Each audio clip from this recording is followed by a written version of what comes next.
Hey guys, welcome to Madurai Sundaresh kitchen. இன்றைக்கி நம்ம இந்த வீடியோவில் என்ன பார்க்க போகிறோம்னா சவுச்சவுக்காய் பொரி குழம்பு எப்படி செய்கிறதுன்னு பார்க்கலாம். இது யாரும் வச்சுருக்க மாட்டேங்க, ஸோ நீங்கள் ட்ரை பண்ணி பாருங்கள்.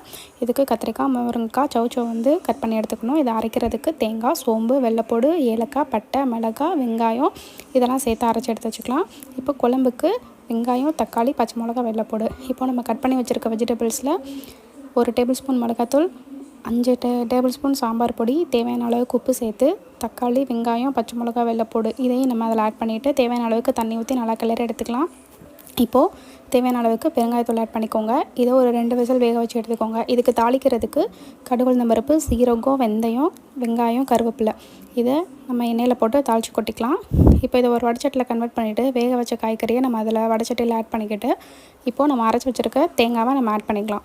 இப்போ 1 டேபிள் ஸ்பூன் கறி மசாலா தூள் சேர்த்து நல்லா கொதிக்க விட்டு எடுத்திங்கன்னா சவுச்சவ் காய் பொரி குழம்பு ரெடி ஆயிடுச்சு. ட்ரை பண்ணி பாருங்கள். தேங்க்ஸ் ஃபார் வாட்சிங்.